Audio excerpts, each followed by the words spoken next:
اس وقت صحابہ کرام بھی ساتھ تھے. تو کسی صحابی نے کہا کہ یا رسول اللہ انہیں مجھے ایک کو دے دیجئے. یعنی یہ بھی ایک ان کے لیے یوں سمجھ لیجیے کہ فخر کی باعث تھا کہ وہ امام حسن یا امام حسین کو اپنے کاندھے پر اٹھائیں. اسی لیے ان کا یا رسول اللہ ایک کو مجھے دے دیجئے. تو امام سرکار ختم مرتبہ نے فرمایا کہ نہیں، میں ہی ان دونوں کو اٹھاؤں گا، یہ میرے دونوں جنت کے پھول ہیں.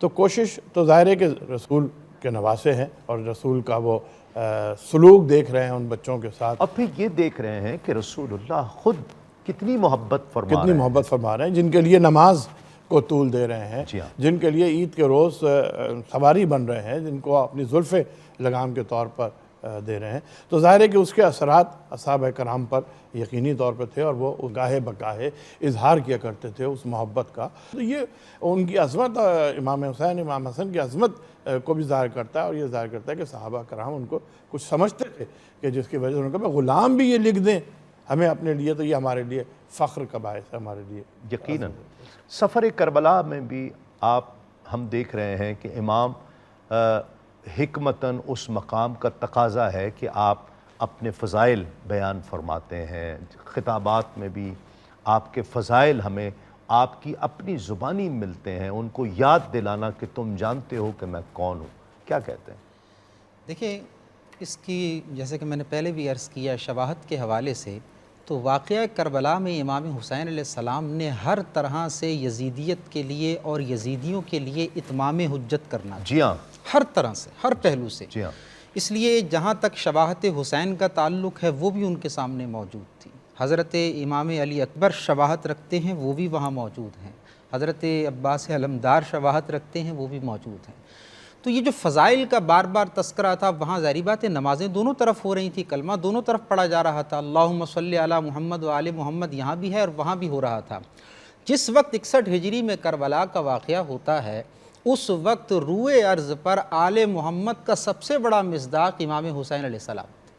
تو اس قوم کو یہ باور کرانا تھا کہ جس آل پر ابھی درود پڑھ رہے ہو، نمازیں پڑھ رہے ہو، اس آل کا سب سے بڑا مصداق میں ہوں. میرے فضائل تمہیں ابتدا سے پتہ ہیں، میں کون ہوں. اسی لیے وہ رجز جتنے ہم کربلا کے میدان میں دیکھتے ہیں، ان تمام میں وہ محاسن اور فضائل ہی ذکر کیے جا رہے ہیں کہ میں حسین ابن علی ہوں. علی اکبر آتے ہیں تو وہ اپنا نسب بیان کرتے ہیں، رجز کے طور پہ پڑھتے ہیں، تاکہ تمہاری تلوار اور تیر کل کو یہ عذر بیان نہ کریں کہ ہم نے خطا میں کسی اور کو قتل کیا، یا ہمیں پتہ نہیں تھا. ہر طرح سے اتمام حجت کروائی جا رہی ہے، باور کرایا جا رہا ہے، یقین کر لو یہ علی اکبر ہے، ہم شبیہ مصطفیٰ ہے. آخری خطبہ بھی امام حسین علیہ السلام کا جو ملتا ہے اپنی شہادت سے قبل کا، اس کے اندر بھی ان کو اپنا مکمل نسب آپ نے بیان فرمایا، اپنے فضائل بیان فرمائے، اپنی شناخت بیان فرمائی ہے. وہ اسی لیے تاکہ کسی ایک ذہن کے زاویے اور کوشے کے اندر کوئی ابہام باقی نہ رہ جائے. حضرت حر بن یزید الریاحی کو آپ دیکھیں تو ان کے ساتھ جو امام کا مکالمہ ہوتا ہے اس کے اندر بھی یہی چیز ہے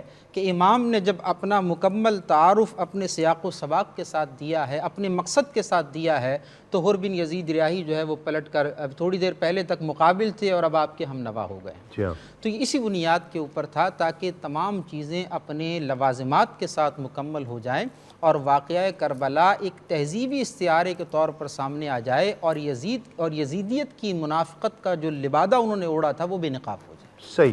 مفتی صاحب یہ بھی ہم دیکھتے ہیں اور بہت سے لوگوں نے لکھا ہے کہ جو حضرت امام علی مقام کا عہد مبارک ہے، یہی 60-61 ہجری جب آپ کی شہادت ہوتی ہے، تو اس وقت قرۂ ارض پر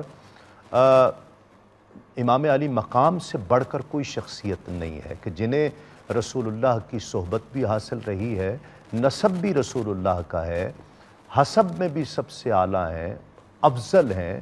تو یعنی ان جیسا اس وقت قرۂ ارض پر کوئی اور فرد ایسا موجود نہیں ہے. کیا کہتے ہیں؟ نبی مکرم صلی اللہ تعالیٰ علیہ وآلہ وسلم کی جو شباہت کا ذکر ہوا شہزادوں میں دونوں کا، تو آپ دیکھیے کہ حضور صلی اللہ تعالیٰ علیہ وآلہ وسلم کا حسن جو ہے وہ تقسیم ہوا دونوں شہزادوں میں.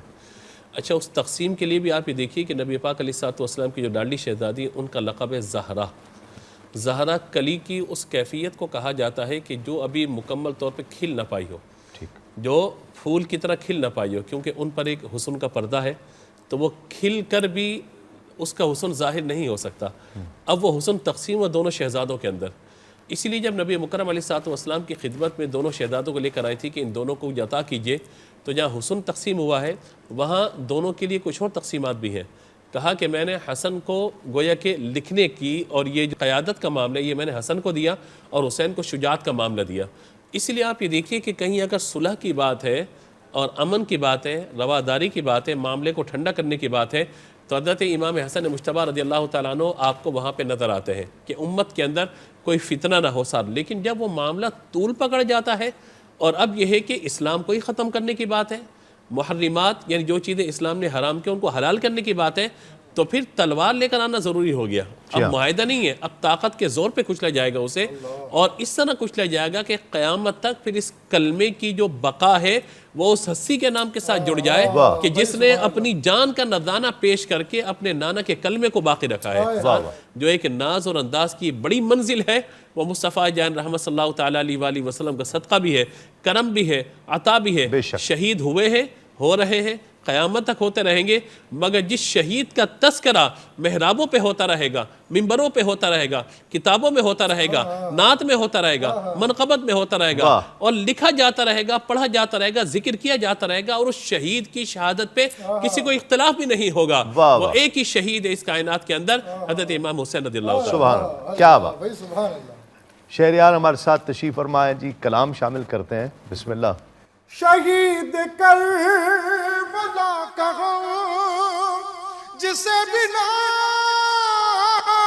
گوار ہے، وہ بد عمل ہے بد نسب انہی میں وہ شمار ہے.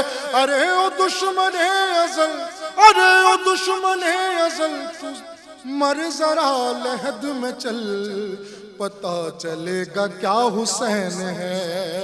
مولا حسین ہے، ہمارا بادشاہ حسین ہے. یہ بات کس قدر ہنسی، یہ بات کس قدر ہنسی جو کہہ گئے معین الدین کہ دین کی پناہ حسین ہے. مولا حسین ہے، ہمارا بادشاہ حسین ہے. کرے جو کوئی ہم سری کسی کی کیا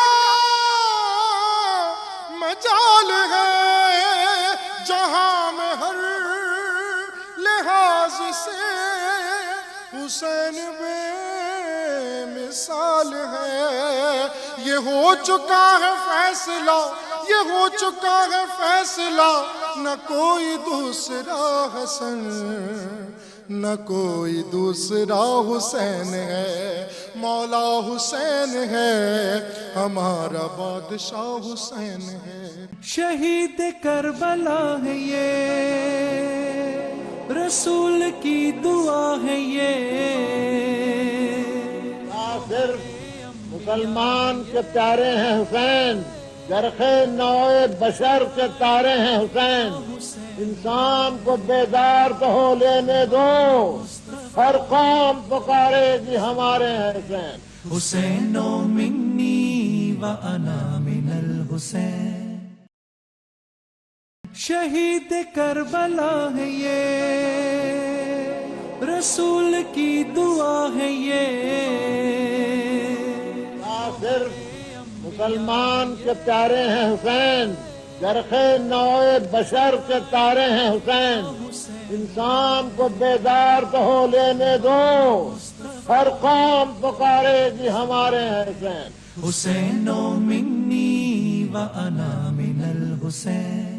ناظرین خوش آمدید، آپ سب کا خیر مقدم ہے. ایک مرتبہ پھر ہمارے ہیں حسین پروگرام آپ دیکھ رہے ہیں. تسنیم صابری کے ساتھ ہمارے ساتھ اسکالرز حضرات تشریف فرما ہیں. تاریخ میں جتنا ادب ہم دیکھتے ہیں، مناقب کے باب میں جتنا حسین کے لیے لکھا گیا ہے، اتنا مناقب کے باب میں اور کسی کے لیے نہیں لکھا گیا. کیا کہتے ہیں؟ اس میں ایک عجیب بات تو یہ ہے کہ ایک تو تحریر میں، تقریر میں، نظم میں، نثر میں، یعنی ہر صورت میں امام حسین کی مدح لکھا گیا. دوسرا پہلو یہ ہے کہ صرف مسلمانوں نے نہیں، یہودیوں نے، عیسائیوں نے، ہندوؤں نے وہ جو خدا کو نہیں مان رہے تھے انہوں نے بھی امام حسین کی مدح کو بیان کیا ہے.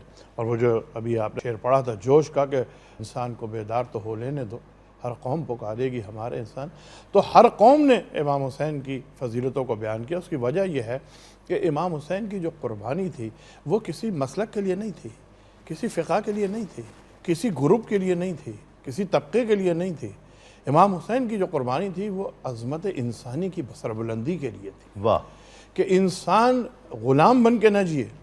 انسان کو پروردگار نے آزاد پیدا کیا ہے، اگر اسے غلامی کرنی ہے تو خدائے وحدہ لا شریک کی غلامی کرے، کسی انسان کی غلامی نہ کرے. کسی انسان کے ظلم و ستم کو اس کی طاقت کی بنیاد پر یا اس کی کثرت کی بنیاد پر نہ سہے، بلکہ وہ بارگاہ الہی میں اپنا سر کٹوا دے اور اس باطل کے آگے اپنے سر کو نہ جھکائے.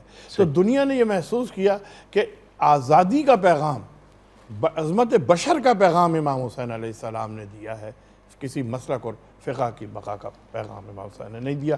مفتی صاحب کتنی بدبختی ہوگی کہ جس قربانی کو، جس شہادت کو غیر مسلم بھی تسلیم کرتے ہوں اور یہ سمجھتے ہوں اور کسی مذہب، مسلک، فرقے سے ماوراء سمجھتے ہوں کہ یہ ایک انسانیت کے لیے آپ نے شہادت اختیار کی ہے اور قربانی پیش کی ہے، لیکن اگر کوئی کلمہ گو اس کو تسلیم نہ کرے، مانے نہ کہ یہ راہ عظیمت پر چلنا تھا اور اس قربانی سے حاصل کیا ہوا ہے، تو یہ بدبختی نہیں ہے؟ دیکھیں بات یہ ہے کہ جیسا کہ بھی ذکر کر رہے ہیں، پنڈت جواہر لال نہرو نے امام حسین علیہ السلام کی اس قربانی کے حوالے سے کہا تھا کہ حسین صرف مسلمانوں کے لیے قربانی پیش کر کے نہیں گیا، بلکہ حسین نے اقوام عالم کے لیے قربانی کا ایک ایسا قابل تقلید نمونہ پیش کیا ہے کہ اگر کوئی کامیابی چاہتا ہے تو حسین کے اسوہ کو کربلا میں تلاش کر لے. تو ایک ہندو کو یہ بات سمجھ آ رہی ہے. نیلسن منڈیلا کا بڑا مشہور واقعہ جو قید و بند کے اندر انہوں نے ایک وقت گزارا اور اس کے بعد ایک شب ان کو کہا گیا کہ بھائی یہ ہماری شرائط ہیں، اس پر آپ سگنیچر کر لیں، ہم آپ کو رہا کر دیں گے. تو نیلسن کہتا ہے کہ میں کافی تنگ تو آ چکا تھا، تو میرا ارادہ تھا کہ میں صبح کے وقت جو ہے اس دستاویز پہ دستخط کر دوں، لیکن جب میں نے امام حسین کی اچانک وہ کربلا میں وہ قربانی، وہ چیزیں سارا تصور میرے سامنے آیا، تو کہتے ہیں کہ میں نے وہ کاغذات جو ہے وہ ویسے کہ ویسے واپس لوٹا دیے. تو اب یہاں پر دیکھیں کہ ایک ہندو کو دوسرا نیلسن منڈیلا ہے، ایسے ہزاروں لوگ دنیا کے اندر مل جائیں گے، لیکن بات کیا ہے؟ یہ بات ہے قرآن کی. اللہ رب العالمین ارشاد فرماتا ہے جس کا خلاصہ یہ ہے کہ ان کی آنکھیں اندھی نہیں ہوئی، ان کے دل اندھے ہو گئے ہیں. مہر لگ گئی. مہر لگ گئی، ختم اللہ علی قلوبہم والی بات ہے. تو یہاں تو آج کے لوگ معاصرین ہیں جو حسین کی قربانی پر اور ان کے مقصد پر اعتراض کر رہے ہیں. جیسا کہ میں نے اپنے پہلی گفتگو میں بھی کہا، وہاں تو مجسم شبیہ مصطفیٰ سامنے کھڑی ہے، اپنا تعارف پیش کر رہی ہے، آنکھوں سے اس کے جلوہ زیبا کو دیکھا بھی جا رہا ہے، زبان سے اس کی گفتار دل پذیر کو سنا بھی جا رہا ہے، اور ہر طرح سے وہ آیات قرآنی پڑھ کے بھی سمجھا رہا ہے، نانا کے فرامین پڑھ کے بھی سمجھا رہا ہے. لیکن اس کے باوجود وہ قسط قلوبہم والی جو صفت ہے وہ ان بدبختوں کے اندر ایسی پختہ ہو گئی تھی کہ وہ ماننے کو تیار نہیں. تو یہ ایک چیز اور ایک رویہ ہے، ہر زمانے کے اندر ایسا ہوتا ہے. لیکن جو حق ہوتا ہے وہ اپنی حقانیت کو خود بخود منوا لیتا ہے، جبکہ باطل کا جو ایگزسٹ کرنا ہوتا ہے وہ بہت ٹیمپریری ہوتا ہے، تھوڑے سے عرصے کے لیے ہوتا ہے. تو حسین نے جو لازوال نقوش چھوڑے ہیں اس نے اپنی حقانیت کی بنیاد پر اگر جواہر لال نہرو کو متاثر کر دیا ہے، نیلسن منڈیلا کو متاثر کر دیا ہے، ہزارہا لوگوں کو، حتیٰ کہ یہودی جو یزید کے دربار میں تھا اور اس نے وہ واقعہ دیکھا، امام ابن خلکان اس کو لکھتے ہیں، تو اس نے کہا کہ یہ کٹے ہوئے سفیر کی حیثیت سے وہ آیا تھا. اس نے کہا یہ کٹے ہوئے سر کس کے ہیں؟ یہ نیزوں پہ بلند کون سے قیدی ہیں، کون سے دشمن ہیں؟ تو کسی نے اس کو بتایا کہ بھائی یہ حسین کے سر. اس نے کون؟ تو تعارف جب پوچھا تو پتہ لگا کہ یہ نواسۂ رسول ہیں جس کا مسلمان کلمہ پڑھتے ہیں. تو اس وقت اس نے وہ تاریخ ساز جملہ کہا کہ مجھے نہیں پتا کہ میں انبیاء بنی اسرائیل کی کتنیویں نسل میں سے ہوں، 60 یا 70 نسلیں میرے آباء و اجداد کی گزر چکی ہیں، لیکن آج بھی میں کسی یہودی اور اسرائیلی بستی کے اندر جاتا ہوں تو وہ میرے قدم زمین پر نہیں لگنے دیتے. اور خدا کا خوف کرو کہ تم نے صرف ایک چند دہائیوں کے فرق کے ساتھ اپنے نبی کے نواسے کے ساتھ یہ سلوک کیا ہے کہ اس کی گردن کو کاٹ کر نیزوں پر بلند کر دیا ہے۔ تو اگر واقعہ کربلا اور پیغام حسین متاثر کر رہا ہے، یہ بھی اللہ کی توفیق ہے کہ یہودی کو بھی متاثر کر رہا ہے، یہاں ہندوؤں کو بھی کر رہا ہے۔ اگر اللہ نے کسی کا انتخاب نہیں کیا ہدایت کی طرف اور اس کو یہ توفیق نہیں دی ہے تو وہ یقینی طور پر اس کے اندر سے نیگیٹو پہلو ہی نکالے گا، اور یہ بدبختی ہی کی علامت ہے۔ جی عشق کی راہ نہ چل خبر ہے شرط، اول گام ترک سر ہے شرط۔ حسینی ہونے کے لیے ترک سر کا جذبہ لے کے آپ آئیں تو پھر حسینی ہو سکتے ہیں۔ کیا بات۔ ام المومنین حضرت عائشہ صدیقہ رضی اللہ تعالیٰ فرماتی ہیں کہ آقا علیہ السلام تشریف لا رہے تھے میرے گھر، اور راستے میں سیدہ کائنات کے گھر سے گزرے تو اندر سے حسین کے رونے کی آواز آئی۔ آقا علیہ السلام نے فرمایا، فاطمہ تمہیں معلوم نہیں ہے کہ حسین کے رونے سے مجھے تکلیف ہوتی ہے، اسے خاموش کراؤ۔ اس حسین کے لیے اگر ہم ایسا سوچتے ہیں کہ جس کی تکلیف سے، اس خیال سے کہ میں سجدے سے اٹھوں اور حسین نیچے گر جائے تو اسے تکلیف نہ ہو، سجدے کو طول دے دیں نبی کریم صلی اللہ علیہ وآلہ وسلم۔ انہیں آقا علیہ السلام کو کتنی تکلیف ہو رہی ہے اپنے شہزادوں کی تکلیف سے۔ آپ کا حسین کا رونا جس نبی سے، اللہ کے محبوب سے برداشت نہیں ہوتا ہے، امت نے کیا کیا اس کے لیے۔ حضرت سلمان فارسی رضی اللہ تعالیٰ عنہ روایت کرتے ہیں، یہ حسن و حسین کی شان میں حضرت سلمان فارسی بیان کرتے ہیں کہ دوپہر کا وقت تھا، دھوپ تھی بہت زیادہ، آقا علیہ السلام کے ساتھ ہم حاضر تھے، آقا علیہ السلام تشریف فرما تھے کہ ایک شخص آیا اور زور زور سے کہنے لگا کہ یا رسول اللہ، حسن و حسین کہیں گم ہو گئے ہیں، مل نہیں رہے، کم عمر تھے۔ آقا علیہ السلام اٹھے اور تلاش کرنے کے لیے روانہ ہوئے، صحابہ کرام بھی۔ حضرت سلمان فارسی فرماتے ہیں کہ میں حضور کے ساتھ ہو گیا، وہ پہاڑی تھی ایک، کچھ دائیں طرف صحابہ تلاش کرنے گئے، کو بائیں طرف، کہا میں آقا علیہ السلام کے ساتھ ہو گیا۔ جب وہ گھاٹی کراس کی تو وہاں پر ایک عجیب منظر دیکھا، آقا علیہ السلام پسینے سے شرابور وہاں پہنچتے ہیں کہ حسن و حسین وہاں پر ایک دوسرے سے لپٹے ہوئے کھڑے ہیں، اور سامنے ایک اژدہا ہے جو پھن پھیلائے کھڑا ہے۔ روایت میں آتا ہے کہ وہ اژدہا تو آقا علیہ السلام کو دیکھتے ہی دم دبا کر بھاگ گیا۔ آقا علیہ السلام نے کم و بیش دوڑتے ہوئے حسن و حسین کے قریب پہنچے اور ان دونوں کو گلے سے لگا لیا اور ایک جملہ کہا، آج ہم یہ کہتے ہیں کہ اے اللہ کے رسول، صحابہ کہتے تھے کہ آپ پر ہمارے ماں باپ قربان ہو جائیں۔ وہ کون سی ہستی ہے کہ جسے رسول اللہ کہیں کہ تم پر میرے ماں باپ قربان ہو جائیں۔ حسن و حسین کو فرمایا، اے حسن اے حسین، تم پر میرے ماں باپ قربان ہو جائیں، تم رب کی بارگاہ میں کتنی عز و شرف والے ہو۔ اور برداشت نہ ہوا اور دونوں کو گلے سے لگا لیا۔ اس ہستی کی فضائل ہم بیان کیا کر سکتے ہیں، آپ کی مناقب ہم کیا بیان کر سکتے ہیں؟ ہم تو ان کی مناقب بیان کر کے اپنی زبانوں کو مزین کرتے ہیں، اپنے سینوں کو منور کرتے ہیں، ہم اپنے قد بڑھاتے ہیں، ہم اپنے الفاظ کو عزت دیتے ہیں ان کا ذکر کر کے، اس لیے کہ جنہوں نے ان کا ذکر کیا ہے، جنہوں نے ان کی مناقب پڑھی ہیں، اللہ رب العزت نے انہیں عزتیں عطا فرمائی ہیں۔ میں بہت شکر گزار ہوں قبلہ علامہ زہیر عابدی صاحب، آپ کا بہت شکریہ۔ قبلہ مفتی حجاز بشیر صاحب، آپ کا بہت شکریہ۔ قبلہ مفتی محمد اسحاق مدنی صاحب، آپ کا بہت شکریہ۔ شہریار طارق صاحب، آپ تشریف لائے، آپ کا بہت شکریہ۔ منقبت آخر میں ہم آپ سے سنیں گے انشاءاللہ۔ بہت شکریہ تمام مہمانوں کا۔ ناظرین کرام، منقبت ہوگی اور اجازت دیجیے، کل انشاءاللہ اسی پروگرام میں ہمارے ہیں حسین، جڑے رہیے اس پروگرام کے ساتھ۔ ہمارے ہو حسین اس لیے کہ نہ صرف میرے ہیں، نہ صرف آپ کے ہیں، ہمارے ہیں حسین، جڑے رہیے اس پروگرام کے ساتھ. کل انشاءاللہ سیم ٹائم سیم چینل آپ سے ایک مرتبہ پھر ملاقات ہوگی. کل تک کے لیے تسلیم صابری کو اجازت دیجیے. السلام علیکم. تسلیمات. سلام اس پر کہ جس نے دین اللہ کا بچایا ہے. سلام اس پر کہ سارا گھر کا گھر جس نے لٹایا ہے.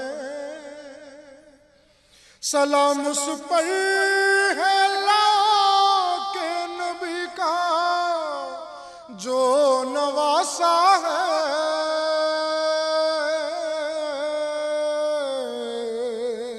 لڑا تنہا ہی دشمن سے وہ بھوکا اور پیاسا ہے. سلام اس پر جو پانی نہر سے آخر لے آیا ہے. پیا نہ گھونٹ بھی اور بازوؤں کو وار آیا ہے. سلام اس پر شبیہ مصطفیٰ ہے چھلنی سینہ ہے.